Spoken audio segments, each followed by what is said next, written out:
It's a public safety issue that has been top of mind for Canadians from coast to coast. And for Tara Graham, it's one that hits close to home. Last month, her 59-year-old mother was killed in a murder-suicide by her husband of 30 years. Graham and her sister asked their mom to leave the former RCMP officer.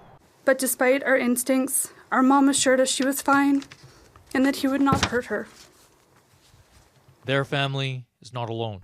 The United Nations says one woman is killed every 10 minutes. And while those figures aren't as stark in Canada, there are calls for politicians to do more. One woman or girl is killed every other day in our country.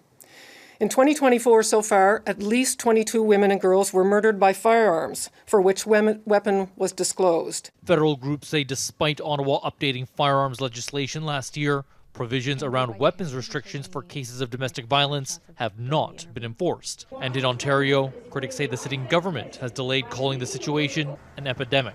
How can we possibly believe this government that they plan to address the problem holistically when they can't even pass a bill that's 15 words long? The Ontario NDP and lawyers say not moving forward on the 2-year-old bill puts the onus on women when it comes to things like child custody and access procedures. When asked directly about delays in calling intimate partner violence an epidemic, the Premier did not answer the question and said he's 100% behind making sure there is zero violence against women. I have 4 daughters, and anyone ever touch my daughters, it'd be the worst day of their lives. The issue particularly stark in Indigenous communities. Last year, Statistics Canada found Indigenous women were more than 6 times more likely to be the victim of a homicide compared to non-Indigenous women. Clan Mothers Healing Village in Winnipeg offers services to help women and families who have lived through violence. When a mother heals, the whole family can heal.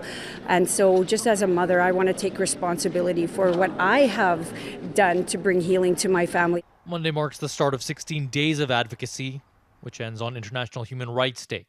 Kyle Benning, Global News.